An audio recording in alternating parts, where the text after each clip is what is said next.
विद्यार्थी मित्रांनो, आज आपण चालू घडामोडी डायरी 2026 इयरबुकमधून मागील राहिलेला भाग आपण कंटिन्यू करत आहोत. तर आपण आर्थिक घडामोडी बघत आहोत जे इकॉनॉमिक्ससाठी खूप जास्त इम्पॉर्टंट आहे आणि इकॉनॉमिक्समध्ये मोस्टली करंटचं रिलेटेड जास्त क्वेश्चन येतात.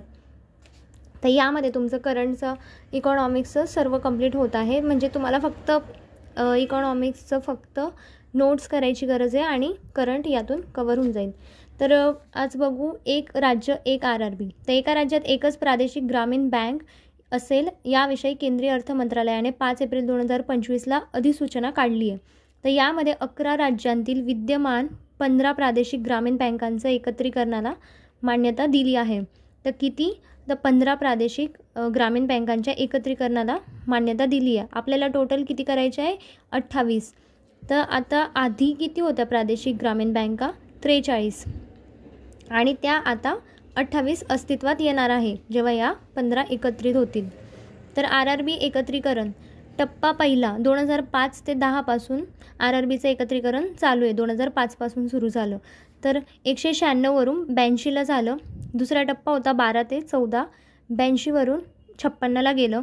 आणि टप्पा 3 19 ते 25, 2019 ते 2025 56 वरून 43 पर्यंत. आणि आता 2025 पासून 43 वरून 28 पर्यंत जाईल. तर प्रादेशिक ग्रामीण बँकांबद्दल जर पाहिलं, RRBची स्थापना कधी झाली? 1975ला आणि कायदा 76चा. पुढच्या वर्षाचा कायदा आहे 76चा. आणि शिफारस कोणी केली? तर नरसिंहम समिती 1975ची. उद्देश काय होता? ग्रामीण भारतातील कर्जातील तफावत दूर काढणे आणि संस्थात्मक कर्जपुरवठा मजबूत करणं. त्यानंतर नियमन कोण करतं RRBचं? तर RBI करते. आणि पर्यवेक्षण कोण करतं? तर नाबार्ड करते. लक्षात ठेवायचं, पर्यवेक्षण नाबार्ड करते, नियमन RBI करते. आणि मालकी कोणाकडे असते RRBची? तर भारत सरकारकडे 50%, राज्याकडे 15% आणि प्रायोजक बँकांकडे 35%. आता RRBची उद्दिष्ट काय आहे? तर ग्रामीण विकास, वित्तीय समावेशन, प्राधान्य क्षेत्र कर्ज आणि संस्थात्मक कर्जपुरवठा.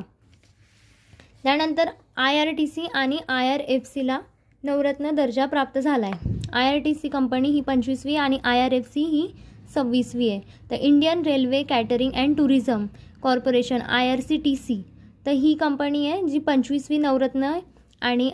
आणि दुसरी जी आहे ती Indian railway finance corporation IRFC तर ही कितवी आहे? 26वी. तर क्रम पण लक्षात ठेवायचा की 25वी कोणती आहे, 26वी कोणती आहे. त्यानंतर आता नवरत्न दर्जा प्राप्त झालेल्या 5 भारतीय रेल्वे कंपन्या आहेत. रेल्वे कंपन्या किती? 5 आहे. तर टोटल जी आता 24ची आहे ती इम्पॉर्टंट आहे आणि 25ची. 24मध्ये कोणाला भेटलं? तर RailTel corporation of India limited. आणि आता 2025मध्ये कोणाला भेटलं आहे? तर IRCTC आणि IRFC. त्यानंतर 3 कंपन्यांना मिनीरत्न दर्जा मिळाला आहे. मिनीरत्न दर्जा किती कंपन्यांना मिळाला आहे? तर 3 कंपन्या. आणि त्यामध्ये पुण्याची कंपनी आहे जी इम्पॉर्टंट आहे, म्युनिशन्स इंडिया लिमिटेड पुणे. तर यामधली ही कंपनी इम्पॉर्टंट आहे, क्वेश्चन येऊ शकतो. त्यानंतर आर्मर्ड व्हेकल्स निगम लिमिटेड चेन्नईची आहे आणि इंडिया ऑप्टेल लिमिटेड डेहराडूनची आहे. त्यानंतर मिनीरत्न दर्जा 1 दर्जा कोणाला भेटला आहे? तर HSL हिंदुस्तान शिपयार्ड लिमिटेड. आणि याचं मुख्यालय, तर ह्या कंपनीचं मुख्यालय विशाखापट्टणम आंध्र प्रदेशमध्ये. हिची स्थापना 1942ला झाली होती. आणि आर्थिक उलाढाल 2024-25ला 1471 कोटी रुपये. तर संरक्षण मंत्रालयाच्या अंतर्गत ही कंपनी येते HSL आणि हिला पण मिनीरत्न दर्जा मिळाला आहे. तर आता टोटल जर कंपन्या पाहिल्या तर आता मिनीरत्न 2 आणि मिनीरत्न 1. आता मिनीरत्न 1 मध्ये 53 कंपन्या आहे आणि 2 मध्ये 10 कंपन्या आहे. आणि मिनीरत्न आणि नवरत्न हे 1997ला निघाले होते. तर नवरत्न कंपन्या किती आहे? 26 आहे. ज्यामध्ये आता 2 नवीन आल्या आहे, 25 आणि 26वी. 25वी IRCTC आणि 26वी IRFC. त्यानंतर महारत्न कंपन्या आहे 14 आहे टोटल. त्यानंतर संक्षिप्त आर्थिक घडामोडी बघू आपण. लखनौमध्ये टायटॅनिक प्लांटचे उद्घाटन झालेले. तर कुठे झाले? UP लखनौमध्ये. तर फक्त टायटॅनियम प्लांटचं उद्घाटन नसून तर सुपर ॲलॉय मटेरियल्सचं सुद्धा उद्घाटन झालं आहे. तर ते तिथे फक्त टायटॅनियम नाही देणार, सुपर ॲलॉय पण देतील. आणि कुठे झालं आहे विचारतील तर लखनौ UPमध्ये. त्यानंतर महिलांसाठी देशातील पहिलं UPI व्यासपीठ तर कोणतं येतं? लक्ष्मी पे म्हणू शकतात, LXME लक्ष्मी पे. आणि हे पहिलं UPI व्यासपीठ आहे जे महिलांसाठी बनवलं आहे. आणि याचं उद्दिष्ट आहे की महिलांसाठी दैनंदिन व्यवहारांना स्मार्ट आर्थिक संधीमध्ये रूपांतरित करणं. आता न्यू मंगळूर बंदराला 50 वर्ष पूर्ण झाली आहे. कुठे हे न्यू मंगळूर? तर हे पणंबूर मंगळूर कर्नाटकमध्ये, आणि याचं उद्घाटन 11 जानेवारी 1975ला इंदिरा गांधी यांनी केलं होतं. कधी केलं होतं? तर 1975, आणि 50 वर्ष पूर्ण झाले. क्वेश्चन फ्रेम होऊ शकतो कारण हे पश्चिम किनारपट्टीवरचं सर्वात खोल बंदर आहे आणि कर्नाटकमधलं एकमेव प्रमुख बंदर आहे, आणि 1974मध्ये 9वे प्रमुख बंदर म्हणून घोषित करण्यात आलं. त्याच टायमाला जेव्हा ते उद्घाटन करण्याच्या आधी 9वं प्रमुख बंदर म्हणून घोषित करण्यात आलं. कुठलं आहे? तर कर्नाटकमधलं. आणि या बंदराने 100% सौर ऊर्जेचा वापर साध्य केला आहे. तर एवढ्या मेन गोष्टी आहे, त्यामुळे यावर क्वेश्चन फ्रेम होऊ शकतो. आणि NSLला BISचा परवाना मिळाला आहे. तर NSL म्हणजे NMDC स्टील लिमिटेड कंपनी आहे. तर ही हॉट रोल्ड स्टीलसाठी bureau of Indian standards BIS परवाना मिळवणारी भारताची पहिली कंपनी ठरली आहे. तर ही भारताची पहिलीच कंपनी आहे. कोणती? तर NSL कंपनी. आणि जागतिक मानक दिन या कार्यक्रमामध्ये हे BIS प्रमाणपत्र मिळालं आहे. आणि कुठे झाला होता हा? रायपूरमध्ये झाला होता. आंतरराष्ट्रीय रेल्वे उपकरण प्रदर्शन 2025. तर आवृत्ती आहे 16वी, पहिली होती 1990. ठिकाण आहे भारत मंडपम नवी दिल्ली. आणि थीम काय आहे? तर थीम आहे भविष्यासाठी सज्ज असलेली रेल्वे. थीम पण विचारू शकता आंतरराष्ट्रीय रेल्वे उपकरण प्रदर्शन 2025ची.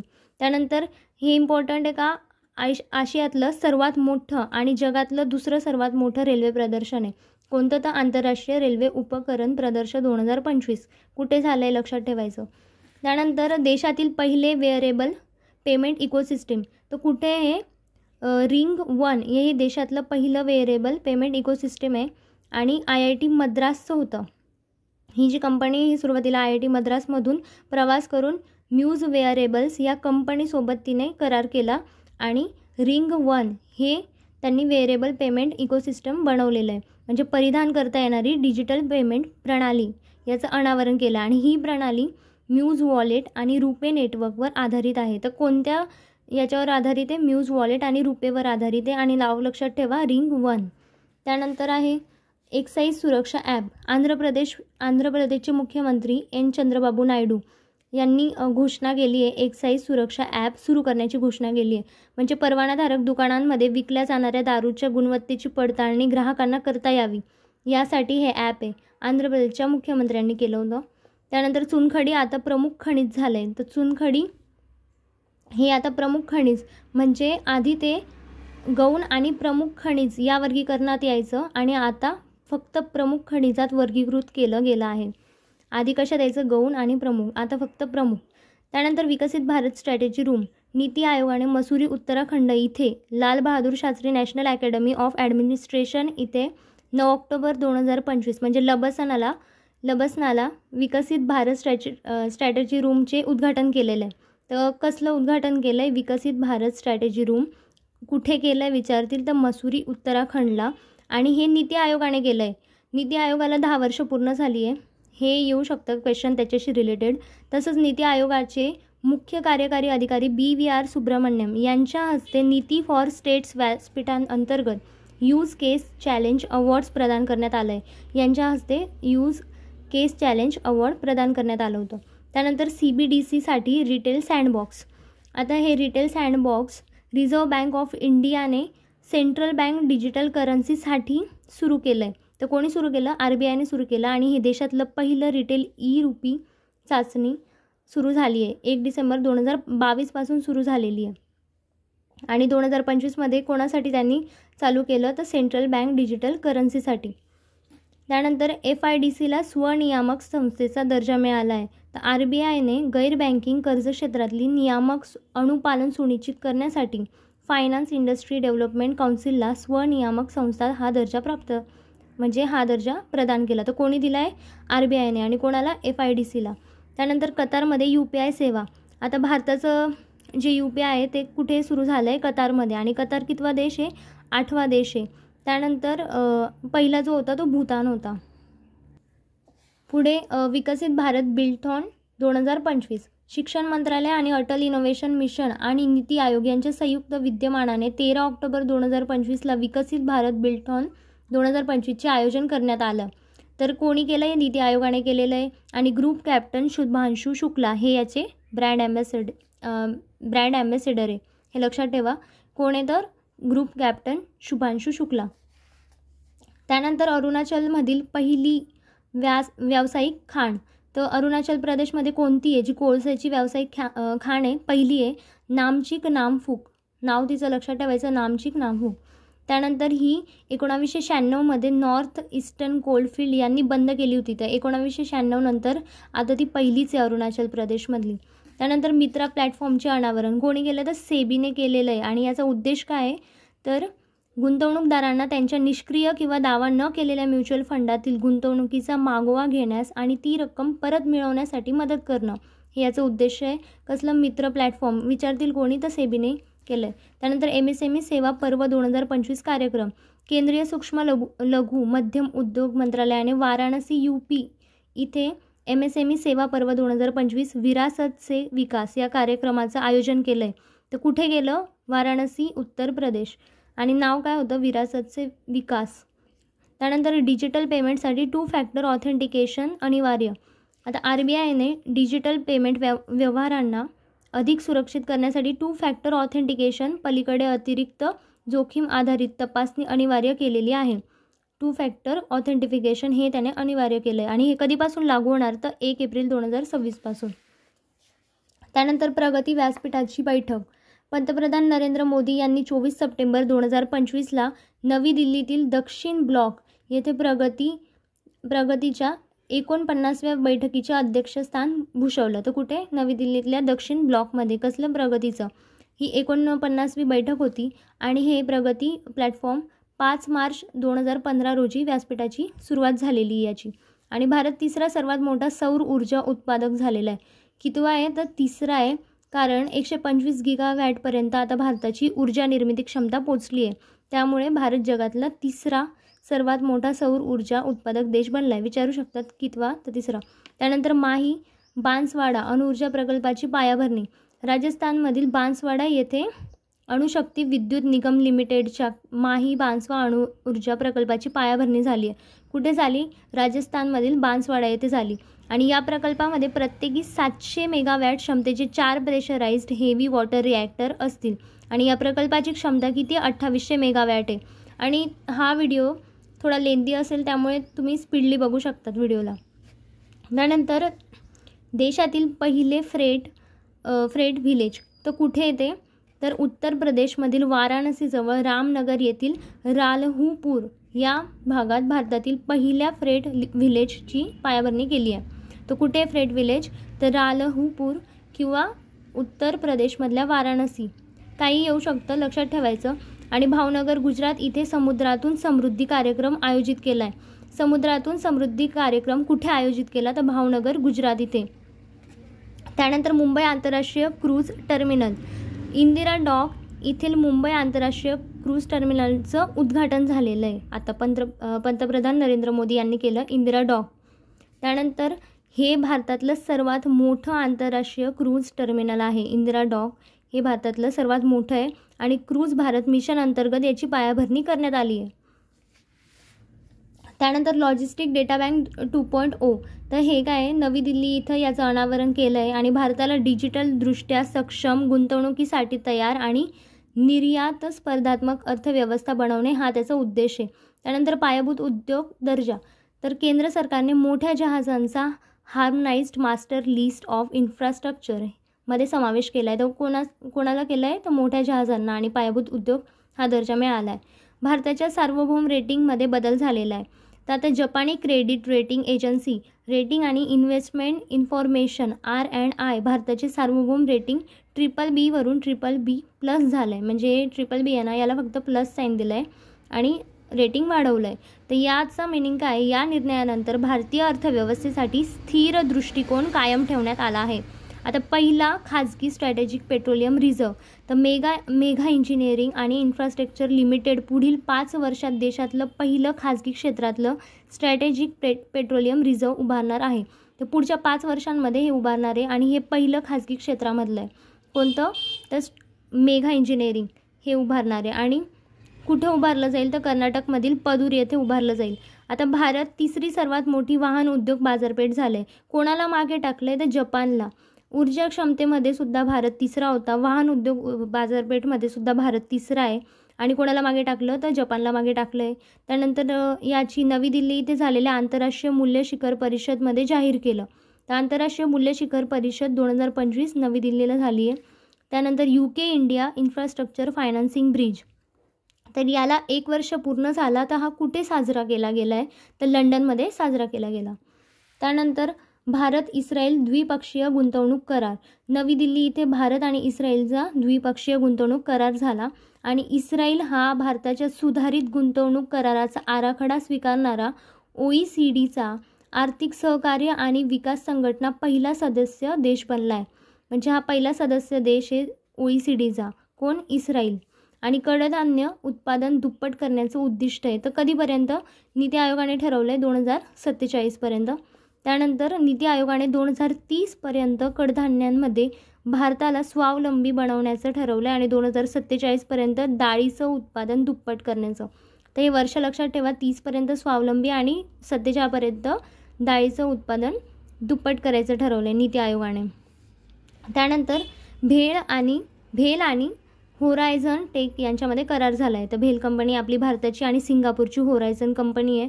तर भारतामध्ये हायड्रोजन इंधन सेल आधारित रेल्वे इंजिन विकसित करण्यासाठी हा करार झाला आहे. किती वर्षाचा आहे? 10 वर्षाचा. आणि याचा उद्देश आहे भारतीय रेल्वेसाठी शून्य उत्सर्जन पर्याय प्रदान करणं. काय उद्देश आहे? शून्य उत्सर्जन. कोणामध्ये झालं आहे? सिंगापूर आणि भारतामध्ये. त्यानंतर UPI व्यवहार मर्यादेमध्ये वाढ केली आहे. तर ही जी वाढ आहे मर्यादेमध्ये वाढ, आता UPI आपण 1 लाख प्रतिदिन पेमेंट करू शकतो, जास्तीत जास्त 1 लाख देऊ शकतो. पण आता जी ही वाढ झाली ही 10 लाखाची झाली. पण ही कोणासाठी आहे? फक्त व्यक्ती ते व्यापारीच ही वाढ केली आहे. 24 तासामध्ये 10 लाखपर्यंत तुम्ही व्यवहार करू शकतात. त्यानंतर संरक्षण स्टार्टअप चाचणी सुविधा, तर संरक्षण मंत्री राजनाथ सिंग यांच्या हस्ते नोएडा उत्तर प्रदेश येथे रॅफेल या स्टार्टअप कंपनीच्या अत्याधुनिक चाचणी सुविधेचे उद्घाटन झाले. तर कोणती कंपनी आहे? रॅफेल म्हणून लक्षात ठेवायचं. रॅफे या कंपनीचं नोएडा उत्तर प्रदेशमध्ये. त्यानंतर आहे भारत मुंबई कंटेनर टर्मिनलचं उद्घाटन झालं आहे. तर नवी मुंबईमधील जवाहरलाल नेहरू बंदर प्राधिकरण येथे सिंगापूरच्या PASA इंटरनॅशनल विकसित केलेल्या Bharat Mumbai container terminal phase 2चं उद्घाटन झालेलं आहे. हा फेज 2चं उद्घाटन आहे. आणि PASA मुंबई हे भारतातील सर्वात मोठं कंटेनर टर्मिनल ठरलं आहे. तर भारतातलं सर्वात मोठं कंटेनर टर्मिनल कोणतं आहे विचारते तर PASA मुंबई. आणि भारत आणि EFTA दरम्यान व्यापार करार झाला आहे. तर कधी झाला? 1 ऑक्टोबर 2025 पासून हा लागू होणार आहे. भारत आणि EFTA. तर यामध्ये युरोपियन फ्री ट्रेड असोसिएशन ही एक प्रादेशिक व्यापार संघटना आणि मुक्त व्यापार क्षेत्र आहे. यामध्ये कोण येतं? आइसलँड, लिंगटेनस्टाईन, नॉर्वे आणि स्वित्झर्लंड हे 4 देश येतात.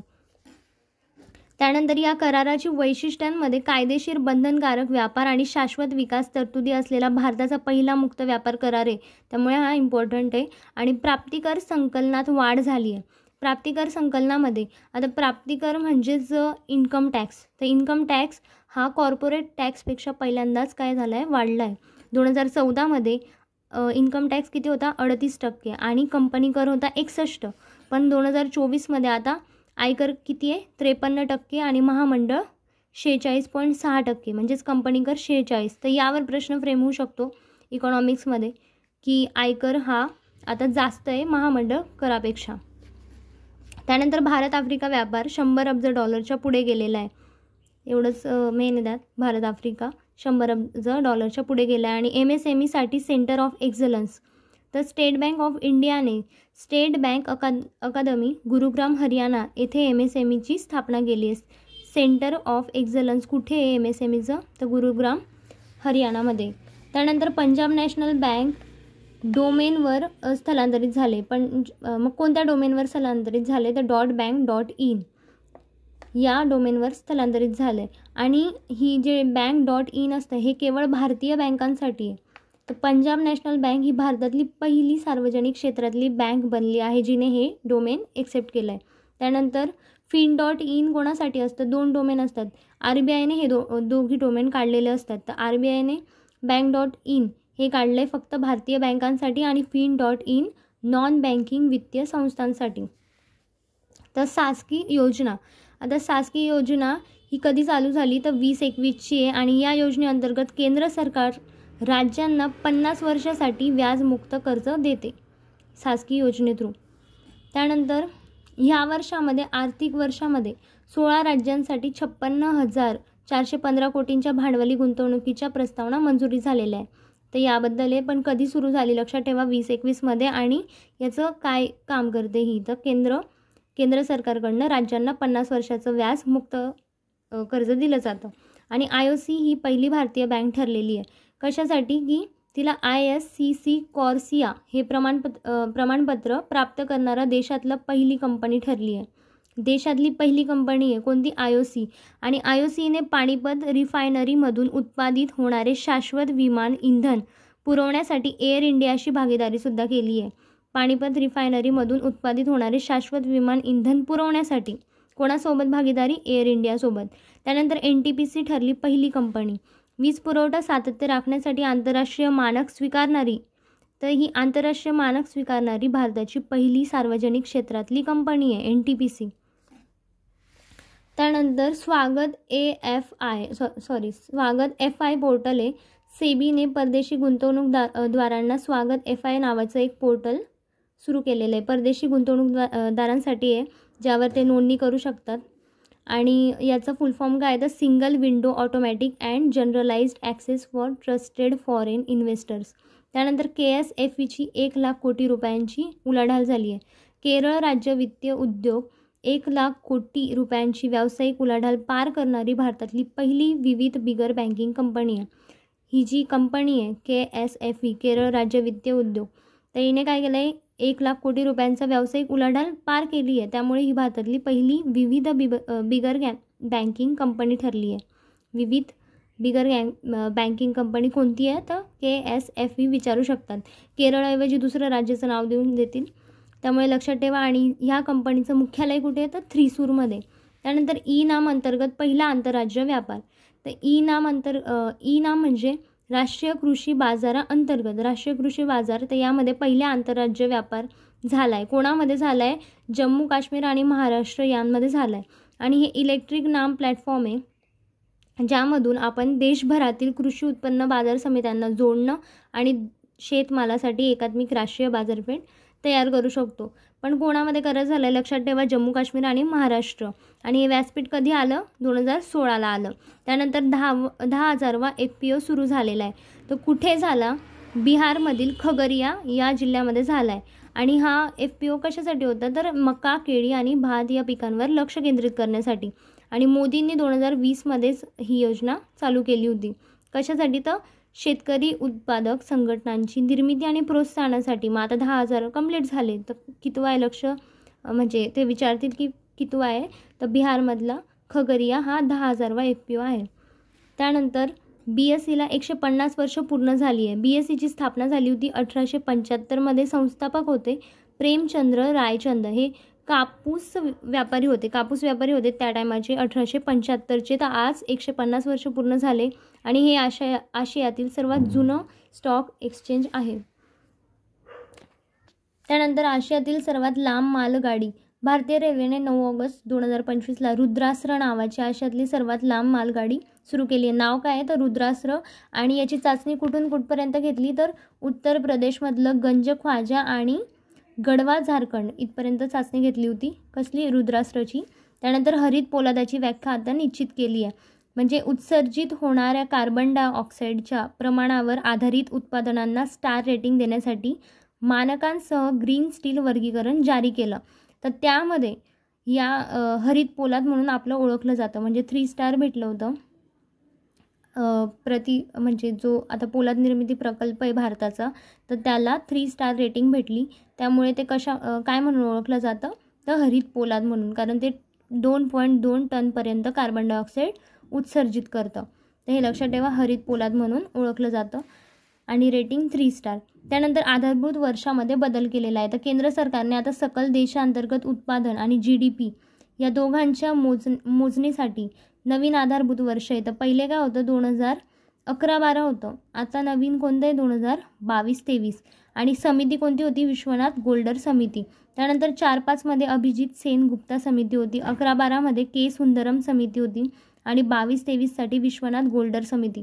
आता यामध्ये इम्पॉर्टंट आहे की सकल देशांतर्गत उत्पादन म्हणजे GDP याच्या मोजणीसाठी आणि हा जो 22-23चा आधारभूत वर्ष आहे हे याच्यासाठी आहे, दोन यांच्यासाठी GDP आणि IIP औद्योगिक उत्पादन निर्देशांक IIP आणि सकल देशांतर्गत उत्पादन याच्यासाठी आता नवीन आधारभूत वर्ष आलेलं आहे. तर ते कोणतं आहे? तर 22-23 आहे.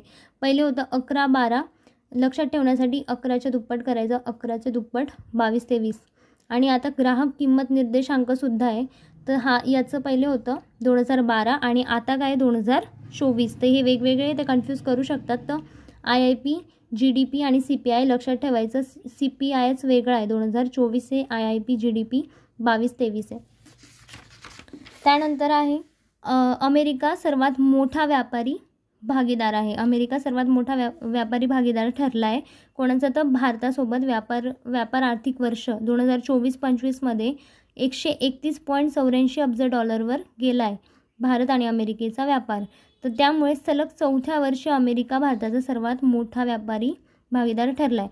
म्हणजे 24-25 ऐवजी त्यांनी 21-22 वर्ष दिलं तरीसुद्धा अमेरिकाच ऑप्शन येईल. त्यानंतर नवीन आधारभूत वर्षामध्ये आपण पाहिलं की CPI ग्राहक किंमत निर्देशांक याचं नवीन वर्ष कोणतं आहे? नवीन आधारभूत वर्ष हे 2024 आहे. आधीचं 2011 आहे, आधीचं 2012 आहे. तर लक्षात ठेवा 2012 आणि 24. 12च्या दुप्पट 24. आधीचं होतं 11-12, तर 11च्या दुप्पट 22-23.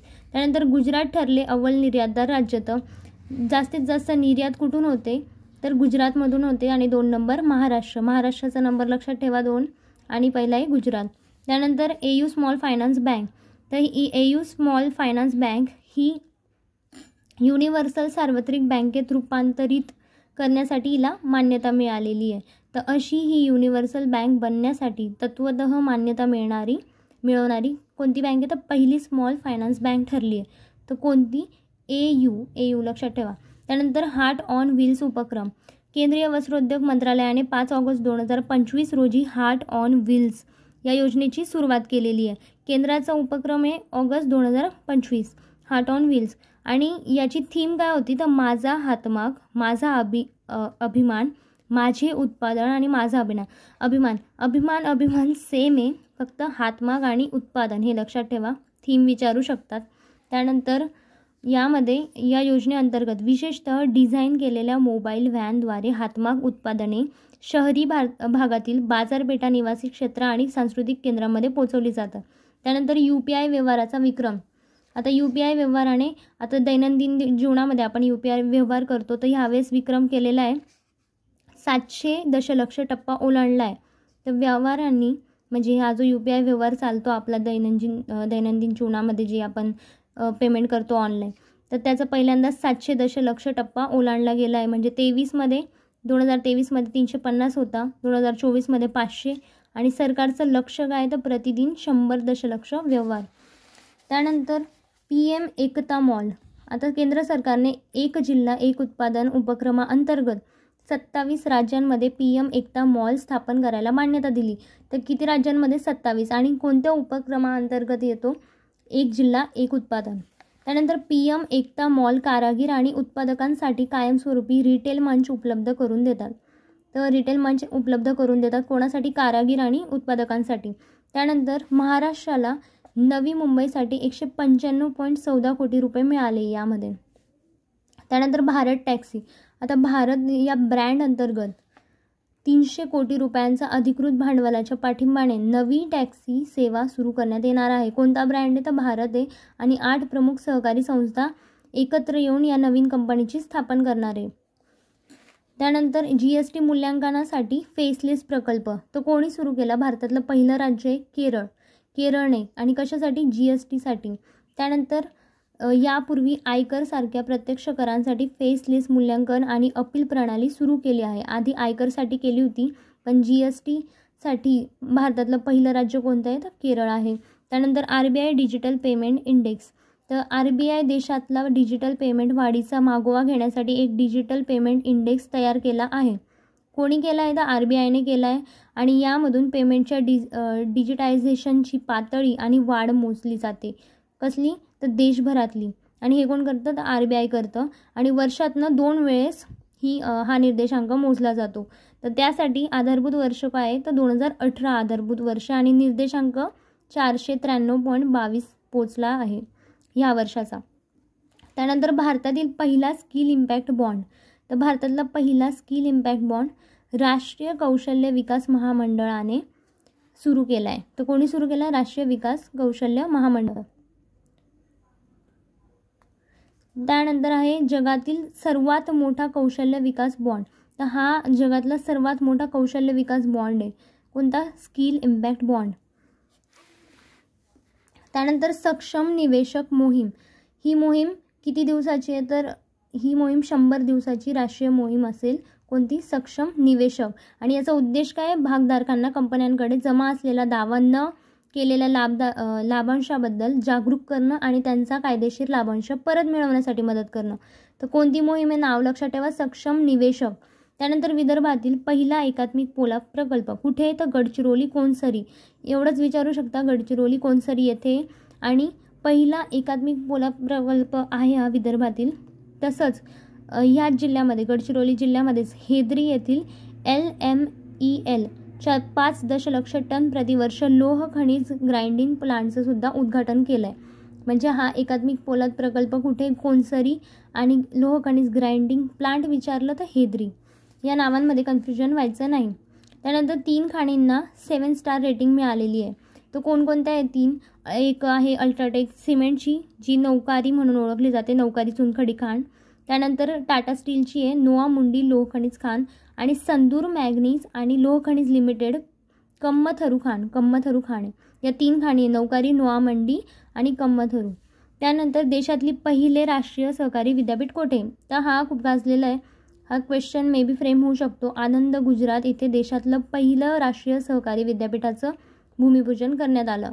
आणि या विद्यापीठाचं नाव आहे त्रिभुवन सहकारी विद्यापीठ. कोठे? आनंद गुजरातमध्ये. त्यानंतर SBIचे नवीन ग्लोबल ट्रेड फायनान्स सेंटर कुठे? कोलकाता आणि हैदराबाद या 2 शहरांमध्ये. त्यानंतर सागरमाला फायनान्स कॉर्पोरेशन लिमिटेडचं उद्घाटन झालं आहे. तर सागरमाला फायनान्स कॉर्पोरेशन लिमिटेड ही एक सागरी क्षेत्रातील भारतातली पहिली बिगर बँकिंग वित्तीय कंपनी आहे, जिचं उद्घाटन झालेलं आहे. त्यानंतर सोने 2ऱ्या क्रमांकाची सर्वात मोठी राखीव मालमत्ता आहे. तर 2ऱ्या क्रमांकाची जगामध्ये सर्वात मोठी राखीव मालमत्ता कोणती आहे? तर सोने. पहिली आहे डॉलर, दुसरी आहे सोने आणि तिसरी आहे युरो. त्यानंतर जेंडर बजेटिंग नॉलेज हब. तर हे केंद्र सरकारने संपूर्ण भारतात लिंग प्रतिसादात्मक नियोजन मजबूत करण्याच्या उद्देशाने एक समर्पित डिजिटल प्लॅटफॉर्म सुरू केले आहे. तर कोणी केलं आहे? केंद्र सरकारने. आणि कोणत्या मंत्रालयाच्या अंतर्गत येतो? महिला आणि बालविकास मंत्रालय. त्यानंतर विजयवाडा येथे RRBचे प्रादेशिक कार्यालय आहे. तर विजयवाडा आंध्र प्रदेशमध्ये. RBIचे प्रादेशिक कार्यालय कुठे? तर आंध्र प्रदेश, विजयवाडा. आणि FSDCची 29वी बैठक झाली. कुठे झाली? मुंबईमध्ये. अध्यक्ष होत्या निर्मला सीतारामन. आणि वित्तीय स्थिरता आणि विकास परिषद म्हणजेच FSDC कधी आली? तर 2008मध्ये रघुराम राजन समितीमुळे आली. तर ही समिती लक्षात ठेवा, FSDC. त्यानंतर जागतिक दारिद्र्य रेषेमध्ये बदल करण्यात आला आहे. तर वर्ल्ड बँक हे करतो. वर्ल्ड बँकेने अद्ययावत किंमत माहिती आणि सर्वेक्षण पद्धतींच्या आधारे जागतिक दारिद्र्य रेषा $2.15 पर डे वरून $3 पर डे वर नेली. आणि हे कोण करतं? PPP. तर यानुसार होते. त्यानंतर आहे NIFA प्रशासकीय परिषदेची बैठक कुठे झाली आहे? तर नवी दिल्ली येथे झाली. आणि मंत्री आपल्या निर्मला सीतारामन ह्या अध्यक्ष होत्या तिथे. 6व्या बैठकीचे अध्यक्षस्थान त्यांनी भूषवले NIFFचे. त्यानंतर 2015मध्ये याची स्थापना झाली. आणि मुख्यालय कुठे? तर मुंबईमध्ये. VSBLला अनुसूचित बँकेचा दर्जा मिळाला आहे. जी पुण्यातली बँक आहे, विश्वेश्वर सहकारी बँक लिमिटेड. हिला RBIचा कायदा 1934 अंतर्गत कलम कोणता आहे? तर 42(6). तर याच्या अंतर्गत अनुसूचित बँकेचा दर्जा मिळाला आहे. म्हणजे ही कोणती बँक आहे आता? शेड्यूल 2ची. म्हणजे अनुसूची 2मध्ये आता ही बँक लिस्ट होईल. आणि भारतातली 50वी आणि पुण्यातली 3री सहकारी बँक बनली आहे. त्यानंतर ग्रीन म्युन्सिपल बॉन्ड, तर पिंपरी चिंचवड महानगरपालिकेच्या ग्रीन म्युन्सिपल बॉन्ड लिस्टचं उद्घाटन झालं आणि कुठे झालं ते मुंबईतील BSC इंटरनॅशनल कन्व्हेन्शन हॉलमध्ये, कारण ही राज्यातली पहिलीच महानगरपालिका असेल जी 200 कोटी रुपयांचा ग्रीन बॉन्ड मुंबई शेअर बाजारामध्ये उत्साहात नोंदणी झाली याची 200 कोटी रुपयांच्या ग्रीन बॉन्डची. तर कोणती महानगरपालिका आहे? पिंपरी चिंचवड. IICA शिलाँग येथे प्रादेशिक कॅम्पस आहे. तर इंडियन इन्स्टिट्यूट ऑफ कॉर्पोरेट अफेअर्सने मेघालयातील शिलाँग येथे आपलं पहिलं प्रादेशिक कॅम्पस ओपन केलं आहे. तर कुठे केलं आहे? मेघालयामधलं शिलाँग. जर्मनी सर्वात मोठा कर्ज देणारा देश ठरला आहे. तर बघा 1991 पासून जपान होता सर्वात अव्वल, पण ह्यावेळेस 2024मध्ये जर्मनी पहिला आहे, जपान दुसरा आणि चीन तिसरा आहे. त्यानंतर कापड वस्तूंच्या निर्यातीत तामिळनाडू अव्वल आहे. आता महाराष्ट्राचं पाहिलं तर महाराष्ट्र तिसरा आहे, पहिला तामिळनाडू आहे, दुसरा गुजरात आणि तिसरा महाराष्ट्र आहे. कशामध्ये? कापड वस्तूंच्या निर्यातीमध्ये. सुदानमध्ये सर्वाधिक कर्ज GDP गुणोत्तर, तर सुदानमध्ये सर्वाधिक कर्ज हे GDP गुणोत्तराच्या दिलं जात आहे, म्हणजे किती? GDPच्या 117% जास्त असू शकते असं म्हटलं जातं आहे. आणि 80% प्रमाणासह भारत हा जगात कितवा आहे? तर भारताचा क्रमांक लक्षात ठेवा यामध्ये फक्त. तर 31वा आहे आणि जपान दुसरा, पहिला कोण आहे? सुदान आहे. त्यानंतर देशामधील पहिले गोल्ड मेल्टिंग ATM कुठे आहे? तर हैदराबादमध्ये गोल्ड सिक्का ही कंपनीने काढलं आहे. AI वर चालणारं देशातलं पहिल्या गोल्ड मेल्टिंगचं ATMचं अनावरण केलं आहे. म्हणजे गोल्ड टाकायचं पैसे बाहेर येतात. कुठे? तर हैदराबादमध्ये. त्यानंतर बँक नेट पोर्टल, तर बँकांच्या मालमत्तेची यादी आणि लिलाव अधिक सुलभ करण्यासाठी अर्थ मंत्रालयाने बँक नेट नावाचं एक सुधारित लिलाव पोर्टल सुरू केलं आहे. आणि सर्वाधिक माल वाहतूक करणारे बंदर, तर यामध्ये महाराष्ट्राचं पाहिलं तर मुंबईचं JNPT हे 3 नंबरला आहे. 1 नंबरला पारादीप पोर्ट ट्रस्ट आणि 2ला दीनदयाळ कांडला गुजरात आणि 3 नंबरला आपलं महाराष्ट्राचं JNPT आहे. त्यानंतर अत्याधुनिक डिझाईन सुविधांचं उद्घाटन कुठे झालं? नोएडा आणि बँगलोर. त्यानंतर हे नोएडा आणि बँगलोर अत्याधुनिक 3 नॅनोमीटर चिप डिझाईनवर काम करणारं भारतातलं पहिलं डिझाईन सेंटर ठरलं आहे. नोएडा आणि बँगलोर इथं या सुविधांचं उद्घाटन झालं आहे. त्यानंतर तामिळनाडूमध्ये रुपयाच्या नवीन चिन्हाचा स्वीकार केला आहे. तर कोणी? तामिळनाडूने. आणि तामिळनाडूचेच द्रमुकचे माजी आमदार N धर्मलिंगम यांच्यामुळे D उदय कुमार यांनी आता जो रुपया आपण बघतो हे चिन्ह त्यांनी डिझाईन केलं आहे. पण आता तामिळनाडू रुबाईमधलं त्यांच्या लँग्वेजमधलं जे आहे तर ते चिन्ह एक्सेप्ट करणार आहे, म्हणजे हे असं चिन्ह. त्यानंतर RBIला डिजिटल उपक्रमांसाठी पुरस्कार मिळाला आहे. तर कोणते उपक्रम होते ते? 2, सारथी आणि प्रवाह.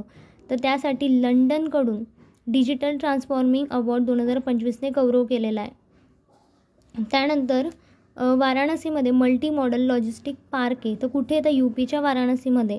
त्यानंतर देशातील पहिले रोड ट्रेन सोल्युशन, तर मोठ्या प्रमाणात लॉजिस्टिक उद्योगात कार्यक्षमता वाढवण्याच्या उद्देशाने व्हॉल्वो ट्रक्सने भारतातील पहिल्या रोड ट्रेन सोल्युशनची घोषणा केली आहे. त्यानंतर NSSचा 75वा वर्धापन दिन झाला. आता NSS इकॉनॉमिक्समध्ये सर्वांना माहीत असेल कधी आलं? 1950मध्ये आलं आणि राष्ट्रीय उत्पन्न समितीनेच याची शिफारस केली होती NSSची. तर 1950मध्ये आलं. याची पुनर्रचना झाली 70मध्ये. आणि त्यानंतर राष्ट्रीय नमुना सर्वेक्षण संघटना हे नाव केलं आणि आत्ता राष्ट्रीय नमुना सर्वेक्षण कार्यालय म्हणून करण्यात आलं आहे. त्यानंतर OECD जागतिक कर करार, OECDचा जागतिक कर करारामधून अमेरिका आता बाहेर पडणार आहे. त्यानंतर मुंबईमध्ये NUCFDCचे कार्यालय, तर कुठे कार्यालय? मुंबईमध्ये. शहरी सहकारी वित्त आणि विकास मंडळाचं कार्यालय कुठे? मुंबईमध्ये.